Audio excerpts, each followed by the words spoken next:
If money was no object, if you could wake up and do what you wanted to do, what would you do today?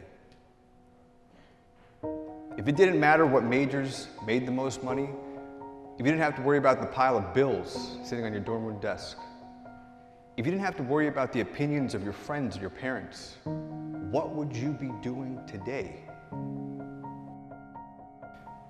You see, if you don't have a passion for what you do, what's the purpose of waking up? If you wait on your alarm clocks to wake you up every day, what's the purpose? Would you get up?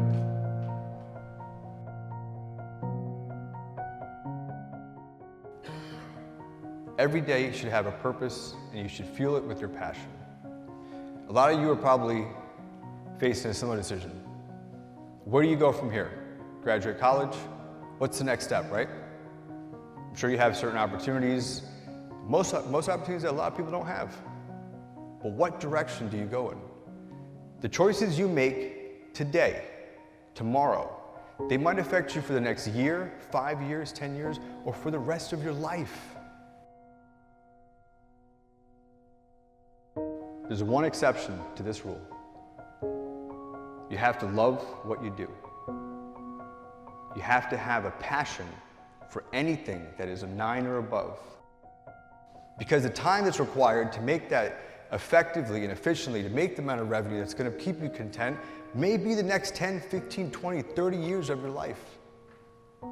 So if you're not willing to give 30 years to become a doctor, then don't do it. Because if you don't have a passion for it, you're going to wake up one day and find out that you're just working a job. It does not matter where you come from. I have seen people come out of the desert, walk across the desert, being born in the most dire of circumstances. Doesn't matter what your mama did, whether she did or had a PhD or no D.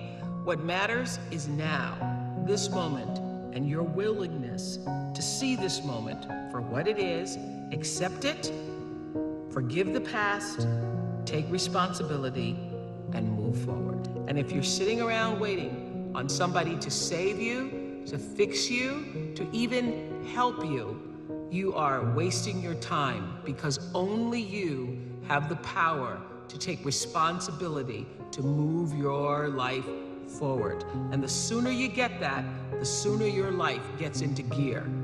Then you'll really be living a limitless life.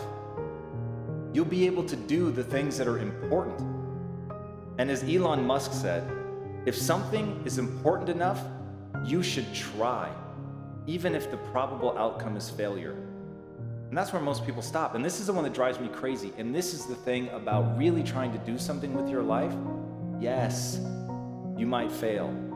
Yes, you might embarrass yourself. You might end up doing a faceplant. You might end up wishing that you hadn't even started. But if it's important enough, even in that moment, you've got to get back up and ask yourself, honestly, where did I fail? What was the skill that I didn't have that was required of this task? And once you stop beating yourself up, once you stop turning inward with a judgment of I'm not good enough, and you start turning inward with the judgment of I don't have good enough skills yet, then you can do something, because you know it's only a matter of time, effort, and focus between who you are today and who you need to become to actually do that thing. So don't worry about whether or not you're going to fail, because the only promise that I can make you is that you will fail. And as long as the only promise that you're willing to make yourself is that you won't stop, ultimately you will get to the top of the mountain. In order to build a business, in order to be the best parent, the best spouse, to do all those things that you know you want to do with your life, with your work, with your dreams, you're going to have to do things that are difficult, uncertain, or scary.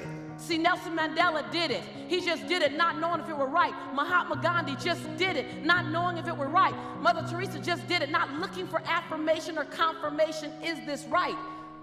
Martin Luther King did it, not even knowing if it would happen before his life ended. I mean, what are you waiting on? Are you willing to do it afraid?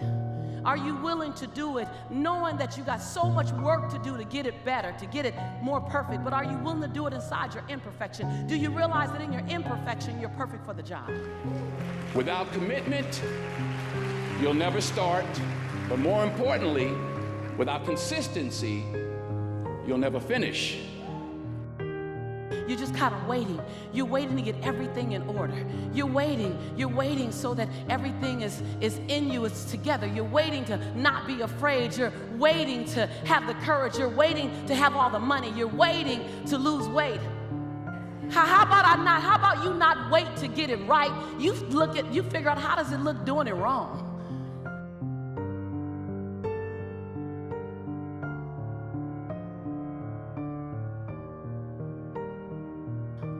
You got to be willing to do it afraid. See, you might be waiting for the fear to stop. Well, I'm afraid, what do? Do it anyway. I'm afraid, I don't quite know if I should move. Move anyway. I don't know if I should leap. Leap afraid. And then gather your courage on the way down.